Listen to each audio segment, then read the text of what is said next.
Last time... We land in Tranquility Falls in 1402, where quickly we're introduced to the next big obstacle standing in our way of saving the universe. For now, we're stuck taking the long route, but I sense another rift around here somewhere. Friends, I have a fun little game for you to play. I've got a reward for the clever bandicoots who can reach my testing grounds, but you'll have to defeat my deadly, diabolical creations along the way. Now, Brio is here with his own intentions, which is awesome in terms of continuity.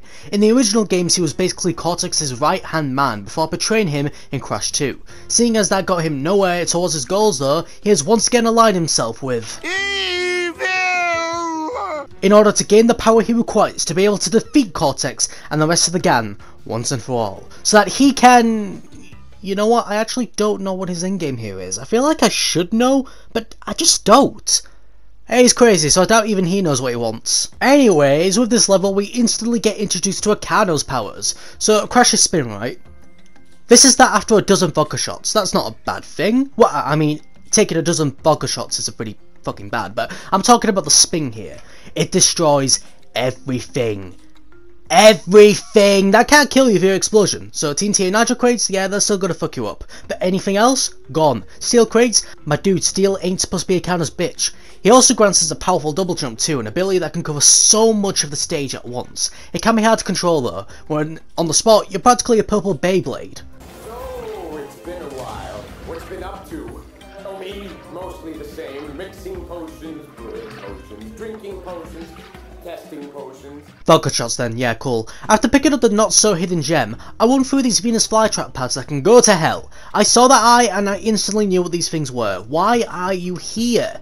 Now, the big gimmick of this world is N-Brio's green magic, and using Akano's dark matter powers to deflect and defeat it, which is really cool. As a concept. Okay, you know what? I'm just terrible at video games. It is a cool gimmick. When it comes to these kind of platforms, however, make sure you're eyeing the target icon for when you're going to land so you don't end up failing the jump. Another great feature added into Crash 4 that wasn't in the original games. Now, the bonus stage. Notice how the gameplay has been sped up tremendously. I'm pretty sure I was stuck in this for a good, 20 minutes or so? It's one of those bonus stages where you gotta go back on yourself after clearing up the first obvious obstacles in your way. Now, I'm not mad about the fact that it took me this long to complete the stage. I'm mad because after all of this, it was fucking pointless for me to do it anyway due to the fact that I missed these last few crates, which wouldn't be a problem if I knew for a fact that these 11 boxes had probably been put in the most stupid places imaginable.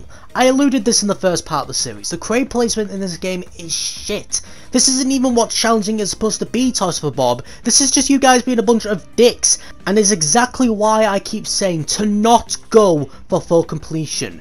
You will lose your fucking mind trying to do that, especially with the added content introduced at the end of this world, which you'll have to complete too. It's just too much. Yes, even for a Crash game, this is too much.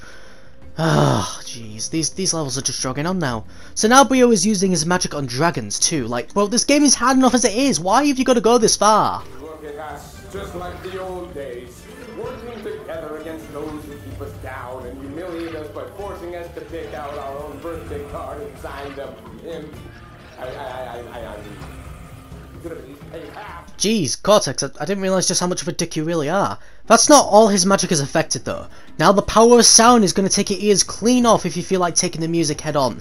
Now, this bit was weird. I had this moment where for some reason the camera was just not following me. It ended up costing me in the end, although let's be fair, I would have probably died on this part of the level regardless. But still, after the gauntlet of bells, lions and dragon circles, we now got to use the card to progress further up the towers. I'm not sure if you can see, but I noticed that there was this bit of green inside the tower. I honestly thought that was the green gem, but nah, that's something we could have collected all the way back in Boris's Wastelands.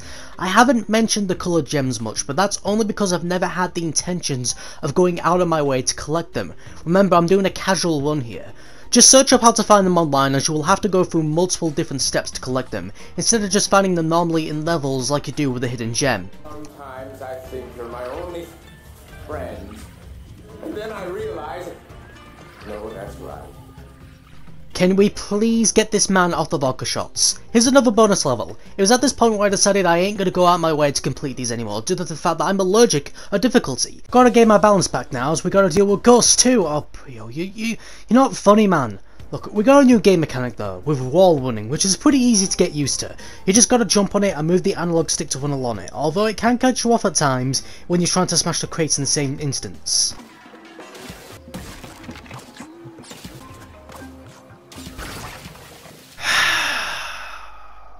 I think it's safe to say my sanity depletes further the more I progress through this game. After climbing up the towers, we once again have to make use of Akana's powers, whilst timing the jumps so you don't get burnt to a crisp by these flamethrowers. Look, all I'm gonna say is, wouldn't it be better if we just teamed up anyway to defeat Cortex? I mean, it worked in Crash 2, surely it could work again. Besides, Cortex isn't even the biggest threat at the moment anyway, so it would honestly be a cakewalk to get him out of the picture. Oh shit.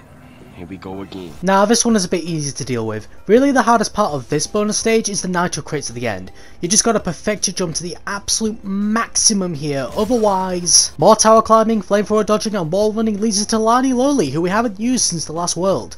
I'm just gonna put this out there, I make his parts and levels 10 times harder than what they actually are. I mean, I literally gave up collecting the crates at this point. I'm a failure at video games, and I'm a quitter too. And just to add further salt to the wound, I probably would have gotten the crate gem for this level if I still had the will to give this part of it another try. Alright, final boss time. What trouble is Brio brewing up?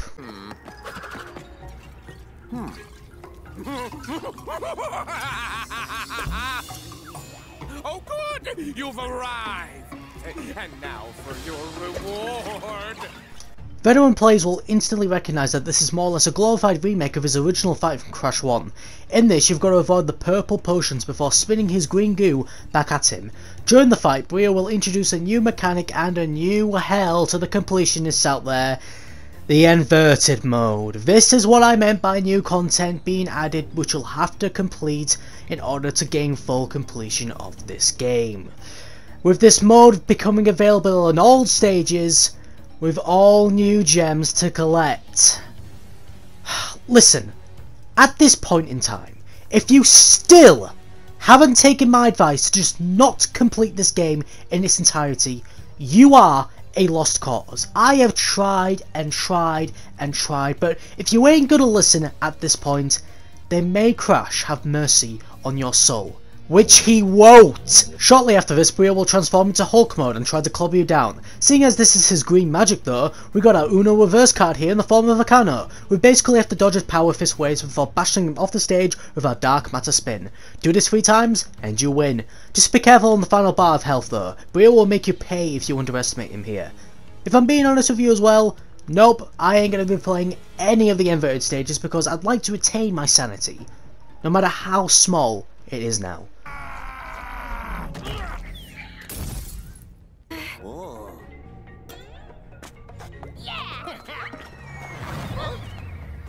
And now, for my final test, taste my reptilian wrath.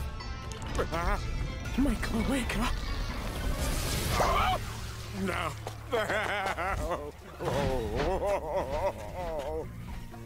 That is indeed the appropriate reaction, Coco. But hey, even if you don't want to play the inverted stages, you still unlock Classic Crash as a skin for getting to this part of the game. So I won't lie, that made me happy. That made me smile. Next time...